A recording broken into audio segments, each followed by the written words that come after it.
YouTube, Let's Hear. Thanks again for visiting the channel. As always, I appreciate it.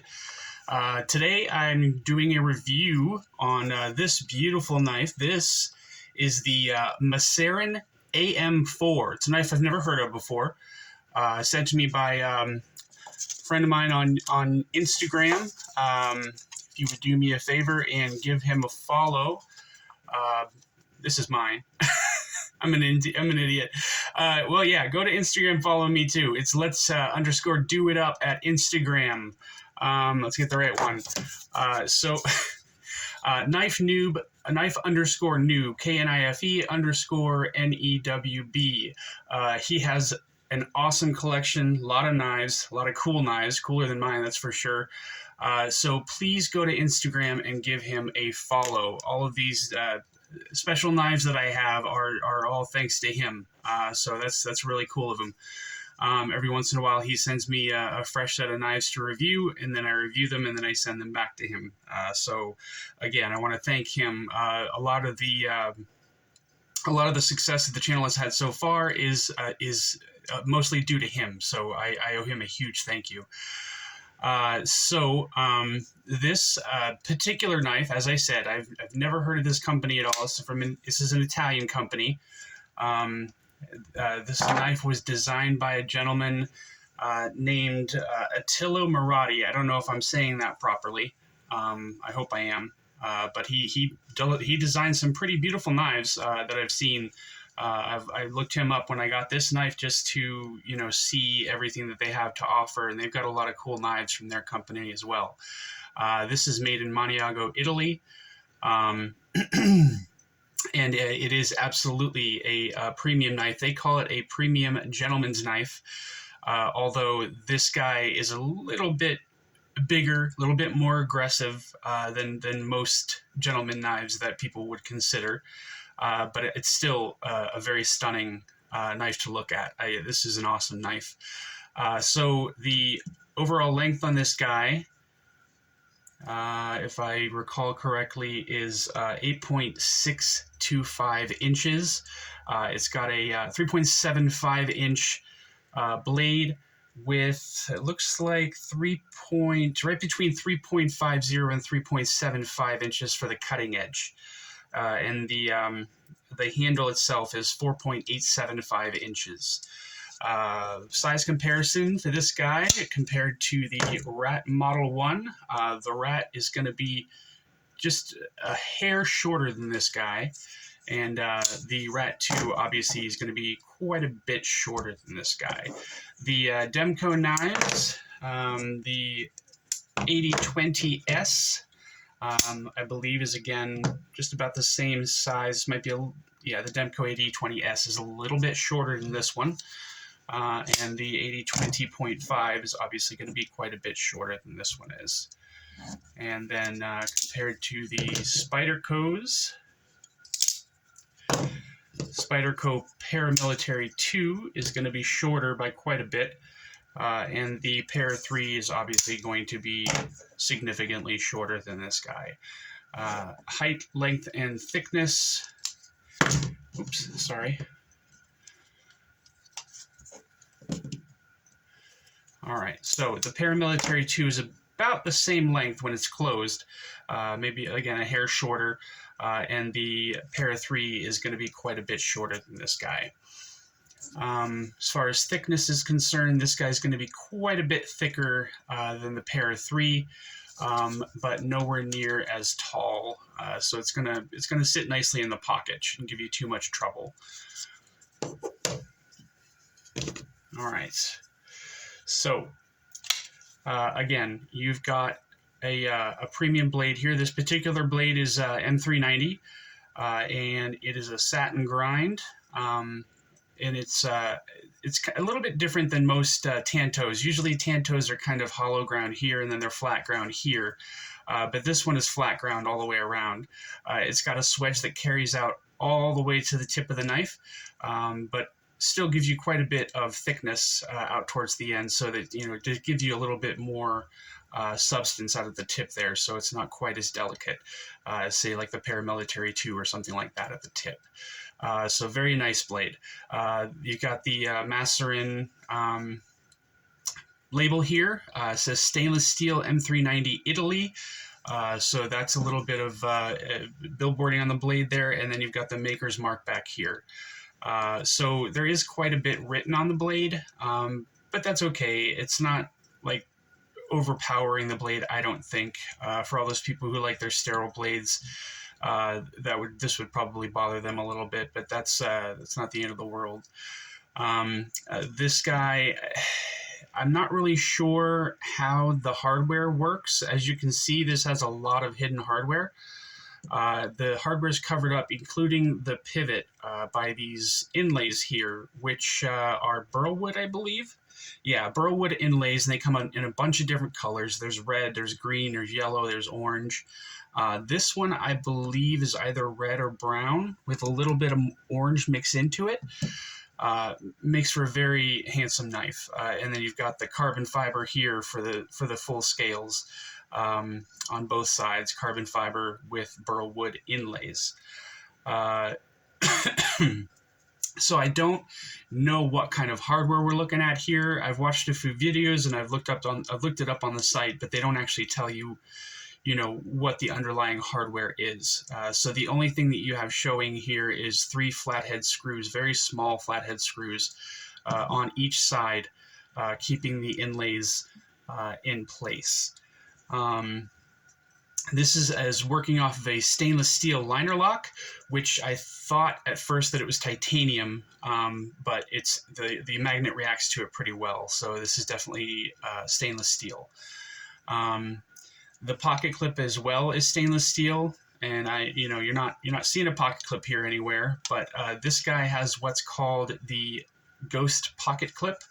You can see the jimping back here, and this all looks like a backspacer, but if you push on this, the backspacer will pop out, and you can slip it into your pocket, and then when you take it back out, you can close that back in so it doesn't cause any hot spots or anything like that on this guy at all.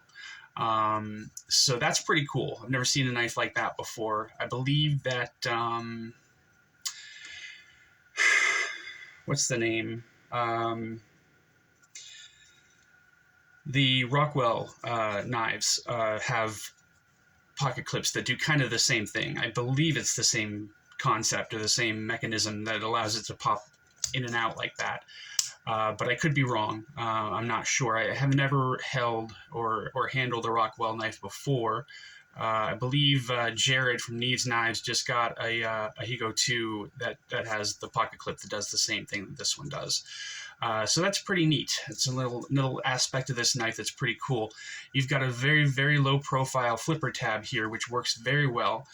There's no problem at all with that. The knife itself is running on bearings, and it shoots right out when you push the flipper tab, and which is good. There's no other way to actuate the knife at all. There's no thumb studs or anything like that to operate this. It's a little bit tight. It takes some doing to get it back down into the knife, but I don't know if that's because of the way it's put together, or maybe it needs a little bit of oil. I'm not sure. But it's definitely very, very smooth. There's no problems going down into the handle or popping out when you push the flipper tab. So it's a nice knife for sure. Just a little bit tight. I'm sure with a little bit of time, it'll loosen up a little bit and work a little bit more easily. The only problem that I have with this knife, I believe it's a $260 knife. It's not available right now, but it is a little bit expensive. But as you can see with these wood inlays, I kind of feel like this is just nature of the beast with the wood inlays. Sometimes they start to bow a little bit. So your fit and finish isn't absolutely perfect out at the ends here. You can see that the wood's kind of wanting to come up off of the carbon fiber a little bit, as well as the fitment here on top and on bottom. It's pretty uneven. Like over on this side, you can see that I don't know if you can see or not, but the ledge on this one is pretty substantial. but on the other side, it's kind of almost non-existent. And then on the underside, it's pretty much all the way in there. And on the underside of this side, it's got a pretty good ledge on it. So the inlays aren't perfectly fitted to the handle of the knife, but that's a nitpick. That's not something that's going to affect how the knife works or it, really how it looks, unless somebody's really paying attention to that particular part of it. So I don't think that's a big deal. It's just, this is a $260 knife.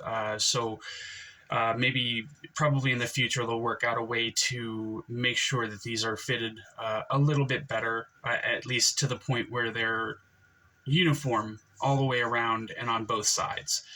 That's the only nitpick that I can come up with for this knife. Like I said, you push the flipper tab and it just flies open, and you've got a very large, aggressive Tanto blade here with a very aggressive tip on it. And this is just a badass looking knife, and it's a badass looking gentleman's knife as well. You got the carbon fiber and the wooden inlays here, which make it look very, very handsome. On top of the fact that you can get rid of you can make it so the pocket clip isn't coming out, and that makes it look a little bit more high quality, I think. So yeah, that's a pretty cool aspect of this knife. The liner lock, there's really good access to it. No problems whatsoever disengaging it and getting it back down into the handle. And just absolutely beautiful, in my opinion. I like this knife a lot. And probably the biggest thing, other than the blade, that I like about it is the way the handle feels. There's just straight lines, and there's not a lot of, chamfering. I'm sorry, there is a lot of chamfering to make sure that all the edges are smooth and everything like that, but there's no finger grooves drilled into it or anything like that. So you can kind of just position your hand wherever you want to on this knife. There is a little bit of jimping down at the end of the spine, but it doesn't quite go out far enough. If you're going to choke up on the knife a little bit, but you can't really choke up onto too much anyway. It's got a small sharpening choil here, but there's no finger choil, which, it's a beautiful knife. And I really, really like the handle, the way it feels in hand. It's very comfortable. It fills out your hand, and it doesn't lock you in anywhere that you don't want to be. So I'd say all in all, this is a very, very comfortable knife, easy to use. And the fidget factor on this is up there. It's got it thwacks out when it hits the stop pin in here, which is internal. And it's very smooth to close. Just because it doesn't drop shut doesn't mean that it's not fun to manipulate and fidget with. So I would have liked to have had a thumb stud on this guy, but it doesn't kill the design not having one. I think a lot of knives they have the blade coming up out of the handle quite a bit. I think the entire blade going into the handle makes for a lot more good looking knife and comfortable to hold and carry.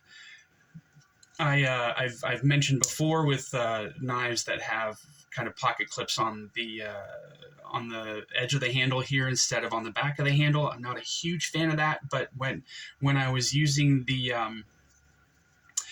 Snex Vision R, it kind of grew on me. So I don't think this is a big deal. It's comfortable in the pocket and it stays where it's supposed to stay. It is a little bit loose just because of how far this comes out. It doesn't really clamp into the pocket the way it's supposed to. But maybe that just might help with, keeping from tearing up the pocket a little bit.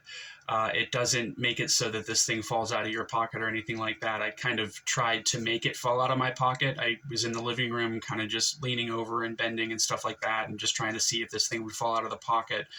And it didn't at all, which is cool. So again, I think this is a great knife. They're kind of, I don't know if obscure is the right word. It's a company that I've never heard of. And I felt like I had heard of the vast majority of knife companies out there, but this being an Italian company, I'm not surprised that I haven't heard of it. But if you're interested in this, I'm sure they're going to be making more at some point. Just keep an eye out for it now that you know the name of it and everything. It's the Maserin AM-4, Maserin AM-4. If you want to look this up just to read up on it or anything like that. And Attilio Marotti is the gentleman in Italy who designed this knife. I'm not really sure how to pronounce his name, and to be honest, I didn't really check it when I wrote it down to let you guys know who designed it, so I'm not sure how to spell it exactly either. So, but if you look this up on Maserin's site, it'll tell you the gentleman's name who designed this knife. And again, he's got a bunch of other really cool designs out there that you guys might be interested in looking at. But another thing that I like a lot about this knife is the fact that the liner lock itself is kind of cut away from the frame, so that when it's opened, you don't have the whole liner here kind of off to the side. So that just makes it look a little bit more professional, or just high quality, I guess you would say. Kind of almost looks like a nested liner lock without actually being a nested liner lock. But this works great. It's a fantastic slicer, obviously good for puncture tasks and things like that. So wonderful knife. I think if you were to purchase this guy, I think you would be very, very happy with it. So I think that's it for today. I don't think there's anything else I can tell you about this knife. I hope you guys enjoyed the video. If you did, please like and subscribe, and stay up, y'all. Take it easy. Bye.